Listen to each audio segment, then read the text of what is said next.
você abrir a sua Bíblia no livro de Esther. Vamos hoje pensar no último sermão sobre a providência de Deus. Não está projetado o tema, mas vamos pensar sobre a providência de Deus, a parte 3, e vamos encerrar essa pequena série de sermões. Esther capítulo 8. Esther capítulo 8, convido você a me acompanhar na leitura. Vamos ler dos versículos de 1 a 8.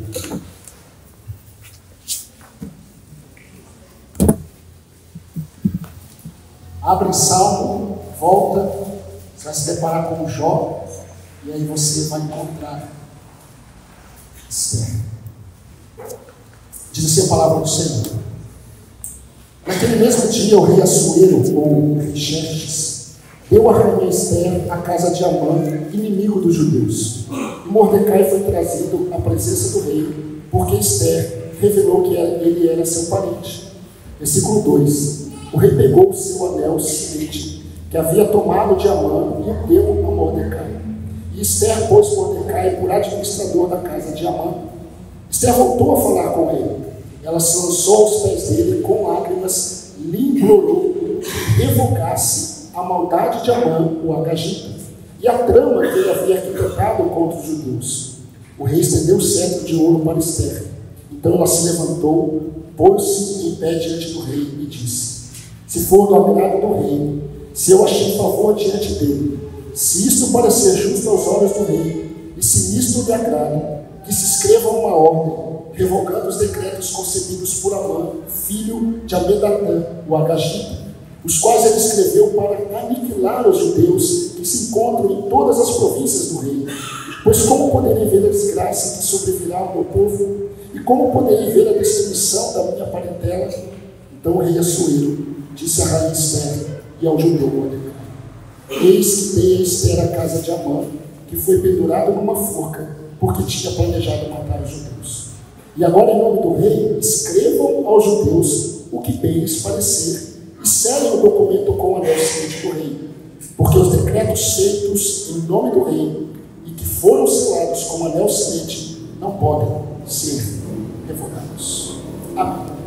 Meus irmãos, como eu disse, hoje é o terceiro sermão dessa série de mensagens que estamos observando no livro de Esther, o único livro que não cita o nome de Deus. Alguns dizem que Cantares de Salomão também não cita, mas você consegue perceber com mais clareza a presença de Deus ali naquele texto. Agora, no livro de Esther, propositalmente, o nome de Deus não é citado, e eu creio para mostrar a realidade do povo lá na Pérsia, nos tempos de Esther.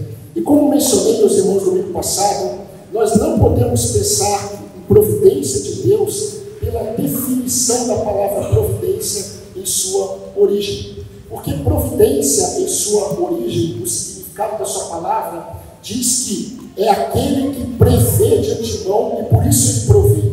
Por ele saber de antemão, ele auxilia. Mas não é isso que nós estamos observando no livro de Esther. O livro de Esther, nós não estamos apenas observando um Deus que provê, porque ele vê de antemão.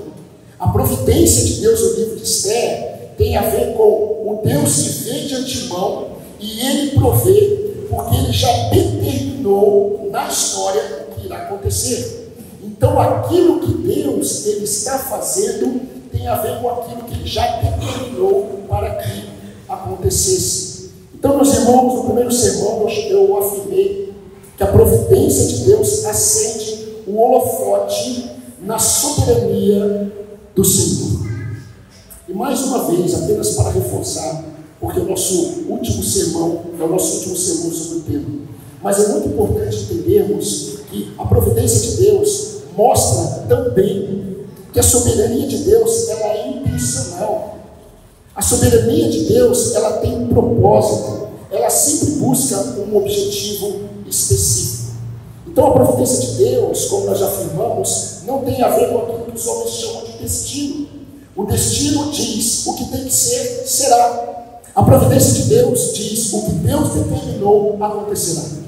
E é interessante porque nós vemos isso em Isaías. quando o profeta Isaías diz: antes que houvesse dia, eu sou, e não há quem possa livrar alguém das minhas mãos. Agindo eu, quem pode impedir? Isaías 43, 13. Queridos, até aqui vimos duas lições principais sobre a providência de Deus. A primeira lição do primeiro sermão, nós vimos que diz que a providência de Deus constitui e destitui governos para o cumprimento da vontade soberana do Senhor. A segunda lição que nós vimos, que foi domingo passado, diz que a providência de Deus produz livramentos inexplicáveis usando pessoas improváveis. E como vimos, essas verdades imutáveis, aparentemente elas estão distantes de nós, mas elas não estão distantes, porque quando nós entendemos a providência de Deus, nós percebemos que ela não apenas muda o estado da nossa alma, ela muda os nossos próximos passos. E isso é muito importante, meus irmãos. E hoje eu quero terminar essa série de sermões com duas lições muito importantes, que também mudam e devem mudar a minha vida e a sua vida. E considerando os dois primeiros sermões, a terceira lição dessa série, a providência de Deus, nos mostra que em sua providência, nem sempre Deus faz o que eu devo fazer. Em sua providência, a providência que determina os acontecimentos, que traz provisão a nós, nem sempre Deus faz o que nós devemos fazer. Em outras palavras, em certas situações, Deus nos chama para fazermos o que Ele determinou que nós façamos. E parece que isso tem a ver com a mesma lição de domingo passado, mas na verdade, irmãos, é um desdobramento do que nós vimos semana passada. Então nós vamos nos aprofundar um pouco naquilo que nós vimos na lição passada. O que eu quero dizer é que o modo de agir do Senhor, o modo de agir da providência de Deus, não apenas produz livramentos improváveis, usando pessoas improváveis.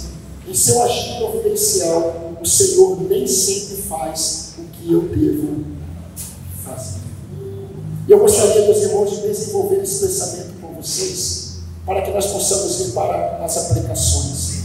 No primeiro sermão, nós lemos que Daniel, o profeta Daniel, no contexto do Império Medo-Persa, ele escreveu: louvado seja o nome do Senhor para todos sempre, pois a ele pertence a sabedoria e o poder. Ele muda o curso dos acontecimentos, remove reis de seus tronos e põe outros no lugar. Daniel capítulo 2, 20 a 21. Meus irmãos, até aqui em sua providência, nós já vimos Deus conduzindo o curso dos acontecimentos, conforme disse o profeta Daniel. Porém agora nós nos deparamos com uma outra realidade que ainda está debaixo da providência de Deus. Meus irmãos, no início do versículo 1, do capítulo 8, está escrito, e eu creio que talvez Esdras tenha escrito assim: naquele mesmo dia. E isso diz muita coisa. Naquele mesmo dia. O que ele estava pensando quando ele começa, e todas as pessoas começam dessa forma, naquele mesmo dia. Ou seja, no mesmo dia em que o antissemita Amã, ele foi enforcado, na mesma forca que ele construiu. Esse era o plano de Amã. Ele construiu uma forca para que Mordecai fosse morto nela, e Deus mudou os acontecimentos. E naquele mesmo dia em que Amã foi enforcado, na mesma forca que ele construiu para matar Mordecai, naquele mesmo dia, o rei Xerxes, ele deu a Esther tudo o que pertencia ao inimigo do povo judeu. É isso que nós vemos quando ele diz isso. Então, meus irmãos, nesse momento da história da Pérsia, preste atenção nisso. Deus já havia mudado a sorte de Mordecai, Deus já havia mudado a sorte dos judeus, Deus já havia mudado a sorte de Esther. É apenas um barulho de motor de caminhão. Mas quando nós olhamos, meus irmãos, o que Deus está fazendo aqui, nós percebemos que havia um plano de Amã, e ele já havia feito um documento, ele já havia conduzido esse documento ao rei Xerxes, e o rei Xerxes já havia selado esse documento com um anel chamado de anel síntio. Então nós temos aqui, meus irmãos, algo muito interessante. Por quê? Porque nesse momento da história, Deus já havia frustrado todos os planos daquele antissemita chamado Amã. Deus já havia frustrado os planos dele. Entretanto, há este porém.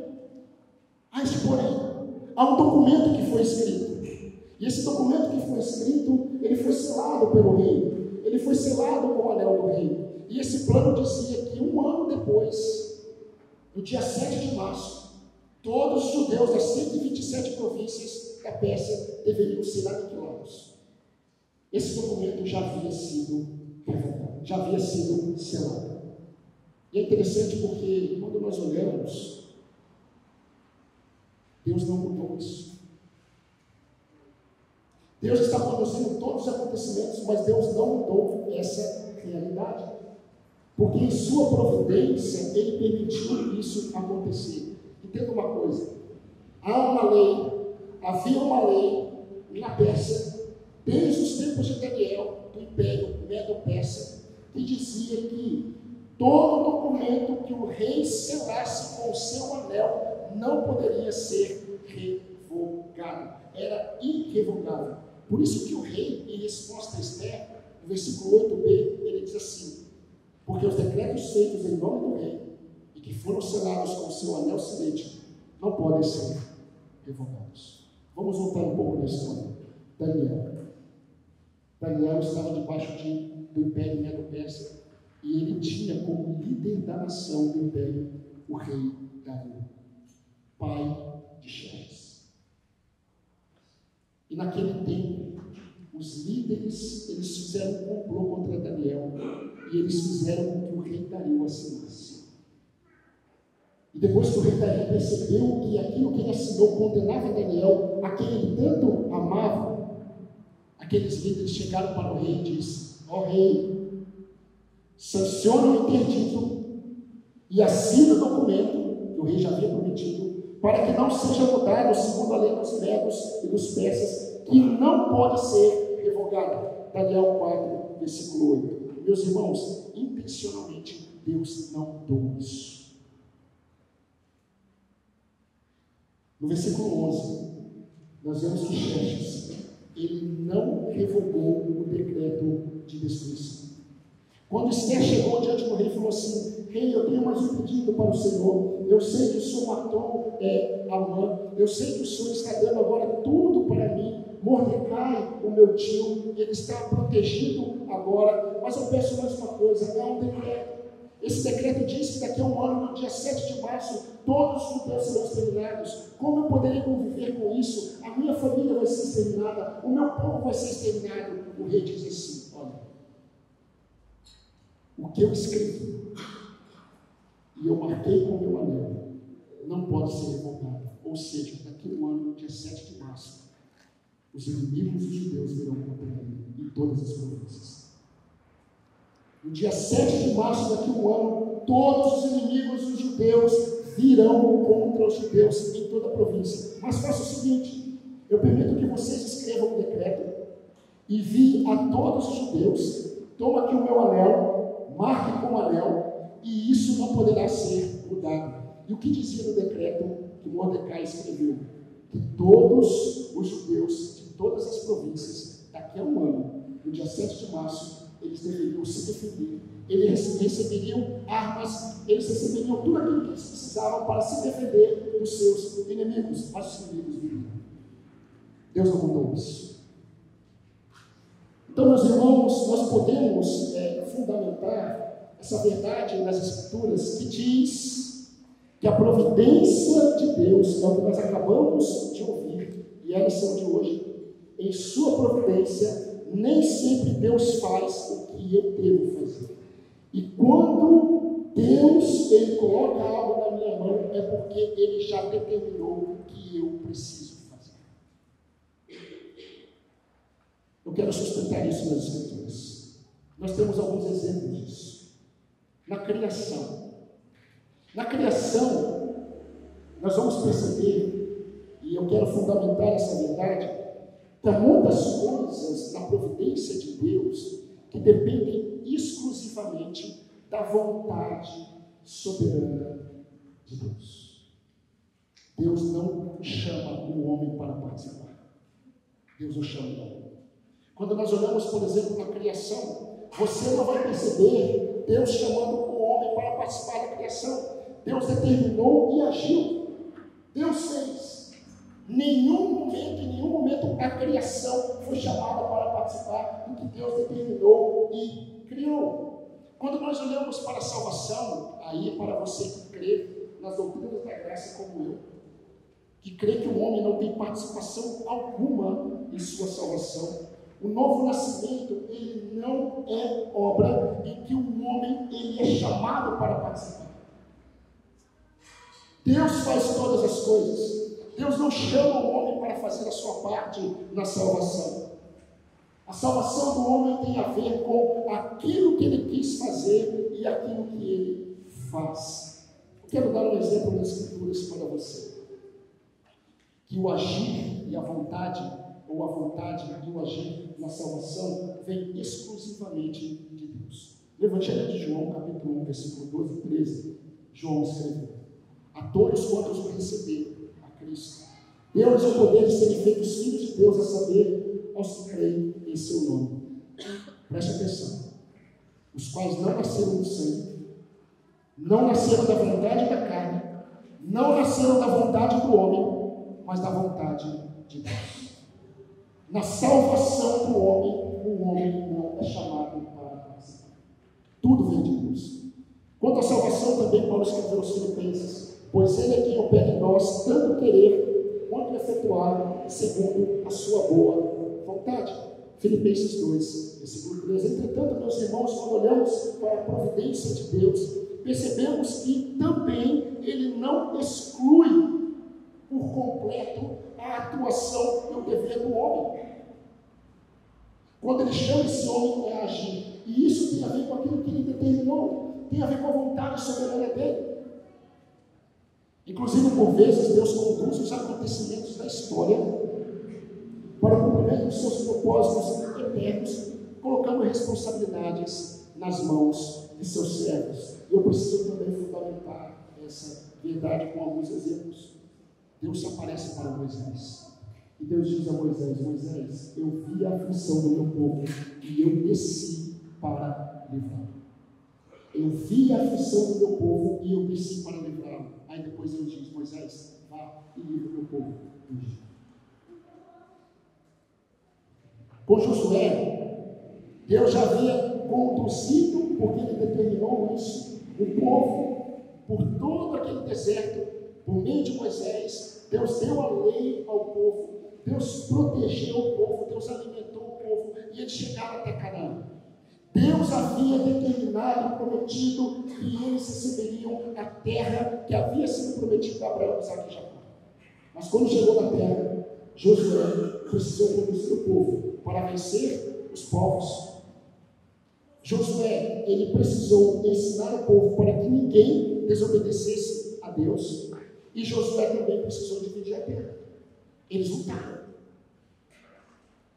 Não foi sem a ação do homem. Considere Mordecai. Deus não mudou o decreto de Xerxes. Deus não mudou. Deus, ele apenas agiu provendo para que o povo, no dia 7 de março, no dia da destruição, eles agissem, eles lutassem. Agora vamos para o período da igreja com os apóstolos. Nós sabemos que toda autoridade foi dada a Jesus. Ele disse: toda autoridade lhe foi dada no céu e na terra. Mas olhando para os seus apóstolos, ele disse: portanto, ide. A tradução que diz ide, ela não é a melhor tradução. Porque Jesus ele não está dando uma ordem para que a igreja vá. Jesus ele sabe que o crente ele já está num estado de ir. Ele diz assim, portanto, enquanto vocês vão, façam discípulos de todas as nações, batizando-os em nome do Pai, do Filho e do Espírito Santo, ensinando-os a guardar todas as coisas que eu vos tenho ordenado. E eis que eu estou convosco todos os dias até a consumação dos séculos. Com a igreja, cada salvo ele recebeu, cada salvo recebe dons espirituais. Os dons espirituais vêm da parte de Deus, o homem não escolhe. A Bíblia diz que Deus concede os dons espirituais a cada um segundo bem lhe parecer. Agora o que é interessante é que Deus ele diz que cada crente é responsável para usar os seus dons para a edificação da igreja. Meus irmãos, uma observação muito importante antes de desenvolvermos o restante. Todos esses exemplos destacam uma única verdade. Todas as vezes que a providência de Deus nos chama para participarmos do que Deus está fazendo conosco. Paulo ele disse certa vez, eu trabalhei mais do que todos os apóstolos, mas não eu, a graça de Deus comigo. Isso é muito importante porque nós vemos isso em todos os exemplos que eu mencionei. Deus foi com Moisés, Deus foi com Josué, Deus estava com Mordecai e Esther e com os judeus. Jesus ele vai com os apóstolos, Jesus ele está atuando na igreja por meio do Espírito. E Paulo queria Timóteo, aquele pastor de Éfeso, soubesse disso, cresce nisso, antes dele morrer, e ele afirmou a Timóteo, eu sei em quem eu tenho crido, e eu estou certo que ele é poderoso para guardar tudo aquilo que ele me confiou até o dia de Cristo. Ele não apenas me deu, ele não apenas me confiou, mas ele é poderoso para guardar o que ele me confiou. Deus nos chama a participar, mas ele participa conosco. Meus irmãos, tanto como Moisés, Josué, Davi, os apóstolos e conosco, vem de Deus a vontade. Vem de Deus nos convocar a participar. E vem de Deus também nos capacitar. Por isso que Jesus disse, sem mim, nada podeis fazer. Quando uma pessoa, ela vive fazendo as coisas sem Cristo, ela já revelou quem é o grande ídolo do seu coração. E não é Cristo. Até porque, quando nós pensamos em idolatria, o ídolo ele é apenas um objeto para satisfazer a vontade do adorador. E na nossa caminhada com Cristo não é assim. Nós não chamamos Deus para nos ajudar a cumprir o que nós estabelecemos. Nós nos debruçamos diante dele, nos colocando como instrumentos para participarmos daquilo que ele está fazendo. Deus ele não é aquele que vem para assinar os nossos projetos. Nós precisamos perguntar para ele o que o Senhor quer que eu faça. E, meus irmãos, pela graça de Deus, a providência de Deus, ela faz por nós muitas vezes o que nós não podemos fazer e nem podemos participar. Mas nem sempre é assim.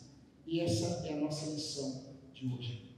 Eu e você, nós que adoramos a Jesus, nós somos salvos pela graça, mediante a fé. E isso não vem de nós, é dom de Deus.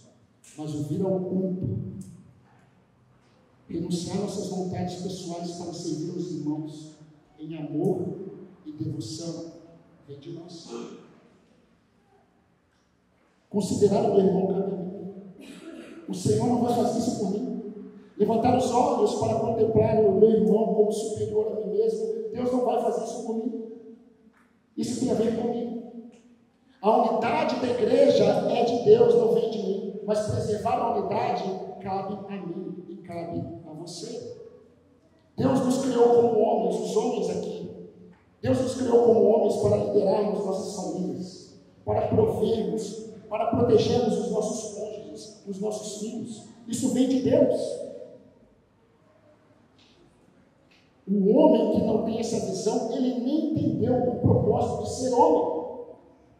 E meus irmãos, nós não fomos chamados para sermos homens, nós somos chamados para sermos homens de Deus. Homens que buscam ser homens segundo o que Deus criou. As mulheres, Deus deu a capacidade para edificar os seus lares com sabedoria. Isso vem de Deus, isso não vem da mulher. Entretanto, priorizar essas responsabilidades como alvo de nossas vidas cabe a mim e cabe a você. O que eu quero afirmar é que se um homem ou uma mulher não priorizar essas coisas, Deus não fará isso.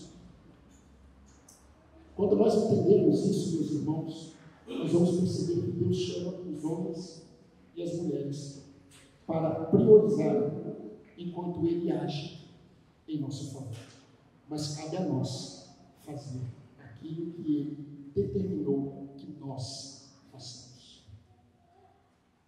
Deus nos concedeu o Espírito Santo, Deus nos concedeu dons espirituais. O que nós fazemos com eles, nós vamos prestar contas ao Senhor. Não veio de nós o que nós recebemos, mas o que fazemos com aquilo que Deus nos deu. Isso é responsabilidade minha, responsabilidade sua. Meus irmãos, como eu falei, nós somos responsáveis para exercer os nossos dons. Nós somos responsáveis por servir aos irmãos. Não vai adiantar você diante do seu Salvador no último dia dizendo: eu não tive tempo para servir os meus irmãos. E Jesus vai falar: eu sei que não, porque você viveu para servir a si próprio. Queridos, há um texto muito sério nas Escrituras que foi proferido pelo profeta Ageu, capítulo 1, capítulo 2, quando Deus havia mandado que o povo reconstruísse o templo. Vamos pensar sobre isso domingo que vem. Mas o povo, diante de tantas coisas para realizar, eles pararam a obra. E sabe o que o profeta Ageu disse? O profeta Ageu chegou para o povo e disse assim: cada um aqui vive para edificar a sua própria casa, enquanto a minha casa está em ruínas. Cabe a vocês edificar a minha casa. Deus poderia, no estalar de Deus, fazer um templo muito melhor do que o Salomão, mas não. Deus havia determinado que ele faria por meio do seu povo. Meus irmãos, diante de tantos outros exemplos como trabalho, filhos e tantos outros presentes de Deus, que eu creio que são presentes de Deus, que Deus confia em nós, eu quero fechar com um último exemplo que na verdade sustenta todas as outras lições práticas que eu acabei de dizer. Deus nos concedeu, como o povo dele, a sua revelação. Você sabe quantos homens e mulheres Deus usou para escrever as Escrituras? Você sabe quanto sangue foi derramado para que hoje tivéssemos a Bíblia? A revelação de Deus nos foi dada como presente. O acesso a Deus em oração nos foi dado como privilégio. O que fazemos com isso? Cabe a nós. Você não vai crescer porque você está pedindo para que Deus faça você crescer. Cabe a você buscar o conhecimento de Deus. Cabe a você separar tempo da sua vida para buscar o Senhor. Buscar-me-eis e achareis, quando me buscar de todo o vosso coração. Deus não vai fazer isso por você. Todo aquele que vier até mim, de maneira nenhuma eu estarei fora, mas você tem que vir até mim. Vinde a mim todos vós que estáis cansados e sobrecarregados, e eu vos aliviarei. O vir é de você. Tem a ver comigo e tem a ver com você. A pergunta que nós temos que fazer é, e eu não sei se você já percebeu, e eu creio que sim, mas você já entendeu que aquilo que você pode fazer, é isso que eu estou afirmando nessa noite, aquilo que você pode fazer, Deus não fará por você? Você sabia que aquilo que Deus quer que você faça deve ser feito não na sua força, mas na força dele. Isso significa, queridos, que há certas coisas que Deus fará com você, mas não por você. Você pode orar, Deus não fará com você, porque Ele determinou fazer com você. Precisa da minha e da sua dedicação. O imperador Xerxes, ele não podia voltar atrás do documento que ele assinou. Ele não podia. E Deus não mudou isso. Se Deus quisesse mudar, o Deus que constitui, destitui governos, o Deus que age em sua soberania, muda os acontecimentos, como disse Daniel, ele poderia fazer o rei Xerxes mudar aquela lei, mas Deus não fez. Deus manteve. Olha, os inimigos virão. Isso não vai ser mudado. Mas eu vou fazer Xerxes, dar a vocês condições de lutar neste dia. E eu estarei com vocês, lutando com vocês. Você precisa acreditar, meu irmão, minha irmã, que aquilo que Deus confiou a você, não vem de você, mas está em suas mãos o cuidar. Está em suas mãos o administrar e desenvolver até onde você é capaz. Porque enquanto você está fazendo isso, o poder de Deus está agindo em você, está agindo em pessoas ao redor de você, e está agindo naquilo que Ele confiou a você. Creia nisso. Creia nisso. Isso tem a ver com a providência de Deus. A última lição que eu quero destacar é que a providência de Deus transforma a desgraça em cânticos de livramentos. A providência de Deus transforma a desgraça em cânticos de livramentos. Capítulo 9, versículo 1, diz assim: no dia 13 do 12º mês, que é o mês de Adar, quando a palavra do rei e a sua ordem deveriam ser executadas, no dia em que os inimigos dos judeus esperavam apoderar-se deles, aconteceu o contrário, pois os judeus é que se apoderaram dos que os odiavam. Eu vou ler esse texto, vai ficar claro para você. Mais claro. No dia 7 de março, os 2 decretos do rei entraram em vigor. Ou seja, o decreto que dizia que naquele dia os inimigos poderiam eliminar todos os judeus, esse foi o primeiro decreto. E também naquele dia entrou em vigor o segundo decreto que dizia que os judeus poderiam se livrar. E o texto fala, no dia 7 de março, os 2 decretos do rei entraram em vigor. Nesse dia, que os inimigos dos judeus foram para destruir todos os judeus, nesse dia, os inimigos dos judeus esperavam dominá-los, mas aconteceu o contrário. Os judeus dominaram os seus inimigos. Ou seja, no dia 7 de março, o dia determinado para a desgraça, Deus determinou que fosse o dia da sua graça. A providência de Deus produz em nós cânticos de livramentos. Por intermédio de todo agente de Deus, a desgraça que deveria vir sobre Mordecai, Esther e sobre os judeus, no dia 7 de março, recaiu sobre todos os inimigos do povo de Deus. E assim como aconteceu com José do Egito, Mordecai se tornou o segundo nome da Pérsia, como eu já disse. Nasce aqui uma festa. A festa do povo. A festa que os judeus comemoram até hoje em todos os lugares em que o povo judeu mora. Se tiver um judeu em qualquer nação, ele vai comemorar o dia do povo. Eles vão ler o livro de Esther e eles vão cantar cânticos ao Senhor. No capítulo 9, versículo 22, diz: Mordecai ordenou que celebrasse com festas e alegria, presenteando uns aos outros com alimentos e distribuindo presente aos pobres.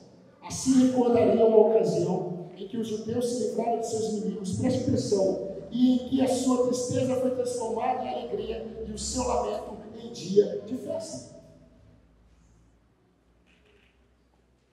Esse é o livro que não cita o nome de Deus. Este é o livro que não cita o nome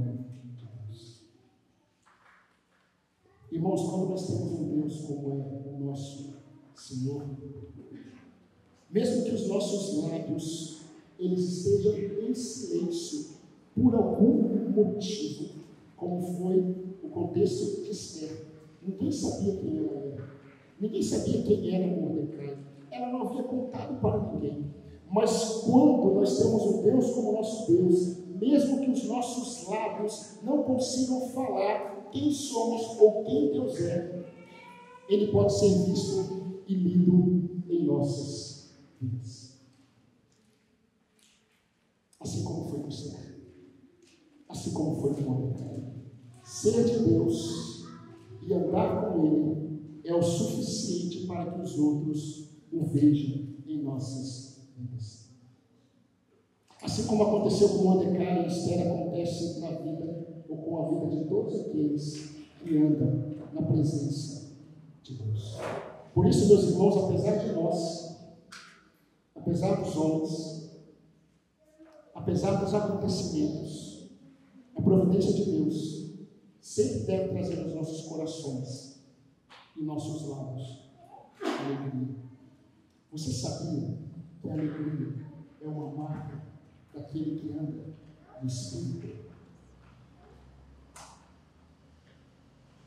A vida cristã é difícil, mas não é um peso, é um privilégio. Andar com Deus não é fácil, é difícil, porque nós temos 3 inimigos terríveis no nosso próprio coração, e como é maligno o pecado em nós.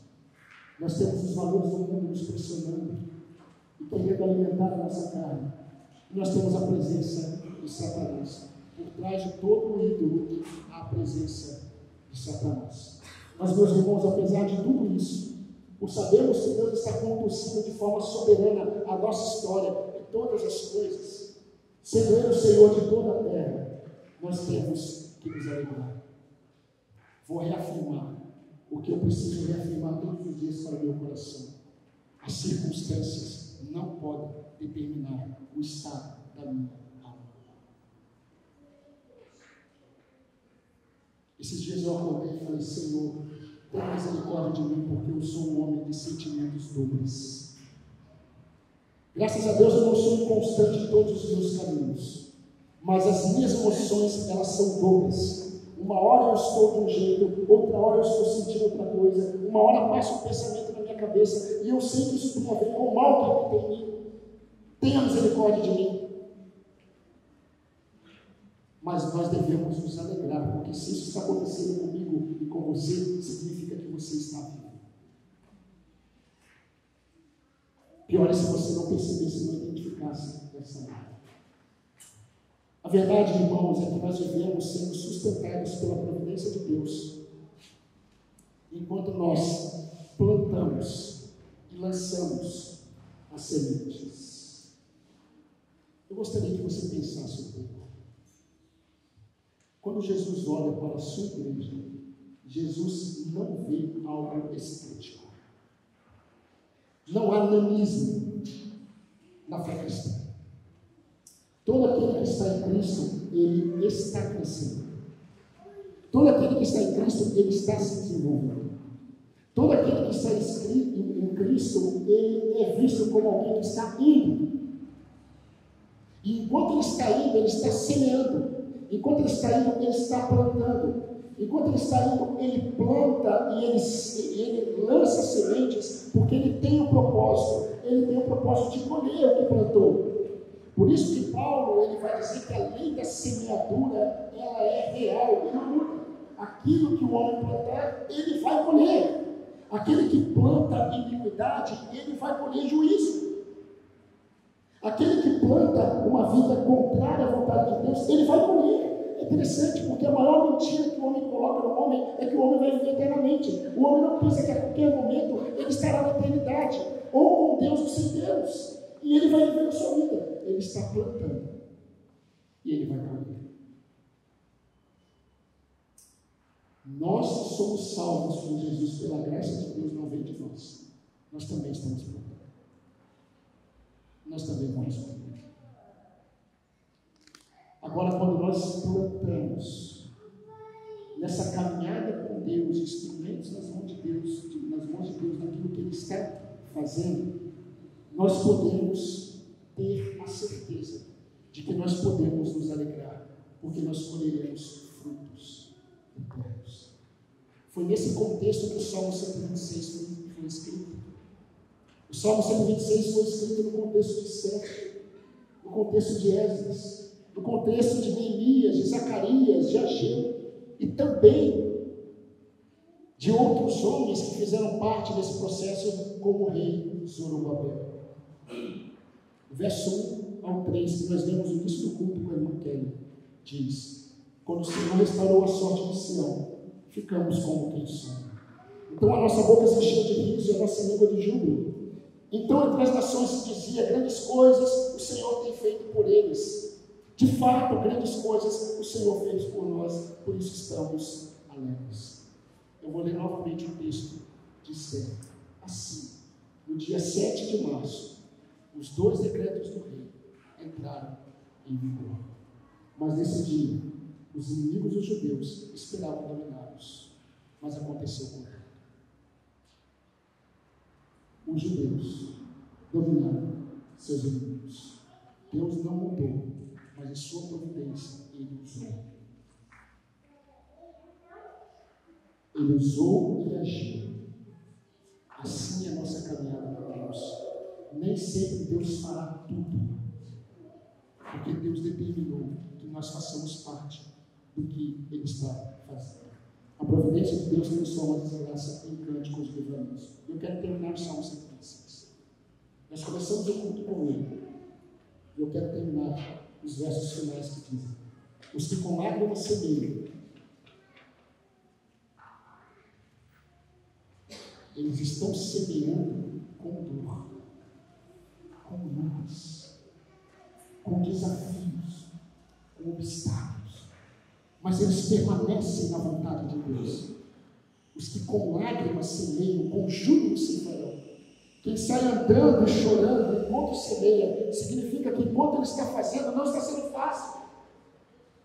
Enquanto ele está cuidando daquilo que Deus confiou, enquanto ele está se colocando nas mãos de Deus em relação àquilo que Deus confiou a ele, ele está chorando. Não está fácil essa caminhada, mas ele está plantando. Ele está plantando, ele está semeando. A certeza é: voltará com júbilos, trazendo os seus feixes. Haverá colheita da parte de Deus. Devemos, meus irmãos, perseverar, porque a providência de Deus determinou nos usar. E enquanto Ele nos usa, Ele não apenas nos capacita, mas Ele age enquanto nós semeamos e plantamos. Hoje é choro, não pare. Hoje é sofrimento, não pare. Quem colocou nas suas mãos? Foi Deus? Continue. Continue. Os frutos virão. De uma forma ou de outra, os frutos virão. E os frutos virão, não da sua força. Os frutos virão das mãos do Senhor. Deus é fiel. É sobre isso que vamos falar também. Deus é fiel ao seu cuidado provedor. Por isso, meus irmãos, enquanto nós plantamos e ciframos, preste atenção no que eu vou dizer. Enquanto nós semeamos, enquanto nós plantamos, nosso coração deve se encher não de peso, não de tristeza. Tire os olhos dos esforços, tire os olhos do suor, tire os olhos das lágrimas, tire os olhos da dor. Contemple o retorno. Contemple o retorno. Contemple aquilo que você irá ceifar. Enche o seu coração de alegria, gratidão. Em tudo, não em algumas coisas, em tudo, dai graças, porque essa é a vontade de Deus em nosso Senhor e Salvador Jesus Cristo. Nós estamos saindo deste vale. É o último culto neste lugar. E nós saímos daqui com o reconhecimento claro, nítido, de que até aqui nos ajudou o Senhor. Deus nos conduziu com pandemia e tudo mais. Mas eu tenho a certeza que nós cumprimos o nosso tempo aqui. Nós cumprimos o nosso tempo. E há algo da parte de Deus em outro lugar, que Deus já determinou em sua providência, mas não sem nós. Não sem nós. Não sem nosso esforço, dedicação e entrega. Então, meus irmãos, enquanto fazemos o que temos de fazer, na dependência dele, nós veremos os obstáculos sendo vencidos. Eu não sei como você está hoje. Eu não sei como você está hoje. Mas a pergunta que eu faço a você é: você tem entendido que Deus está no controle absoluto de todos os acontecimentos? E se Ele está no controle absoluto de todos os acontecimentos, Ele está no controle absoluto de todos os acontecimentos da nossa vida. Não pare de plantar aquilo que tem valor eterno. Pare de lançar sementes naquilo que não tem valor eterno. Porque o que não tem valor eterno vai passar como esse mundo passa. Mas se nós plantarmos aquilo que tem valor eterno, que Deus nos confiou, nós veremos Deus agindo em nós, por meio de nós.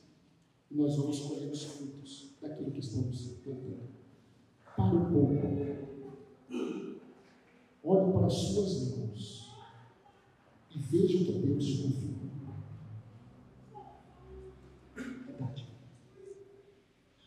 Não é peso. Verdade.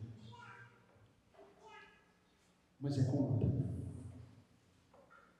Se o nosso Senhor e Salvador foi aperfeiçoado no sofrimento, não será diferente com aquele que o sentiu. Mas avalie sua vida. Você consegue perceber crescimento em Deus? Ou você está vendo uma estagnação, um nanismo espiritual? Se você está experimentando um nanismo espiritual, isso é doença. Porque tudo aquilo que é saudável, como o organismo vivo, cresce. Essa igreja precisa crescer se ela é um organismo saudável. É inevitável. Porque se não cresce, a doença há pulgões na vida. E eu creio que Deus está nos conduzindo. Mas o crescimento que vem de Deus, ele não vem com números. O crescimento que vem de Deus vem com atitudes daqueles que foram chamados para lidar com ele. Enquanto fazemos o que temos de fazer na dependência dele, nós vamos ver os obstáculos serem vencidos. Não na nossa força, mas sempre na providência de Deus. Amém, irmãos? Amém. Eu quero convidar o ministério de culto que vem à frente. Nós vamos cantar o último cântico neste lugar. O último cântico. O último cântico que significa o Senhor, que nos deu este lugar. Nós podemos estar aqui durante 6 anos adorando o nome do Senhor. Mas agora Deus nos confiou um outro local. Nós vamos cantar. Convido vocês a se colocar de pé. E depois o irmão Douglas irá à frente. E ele fará uma oração. A última oração deste lugar. E ele também trará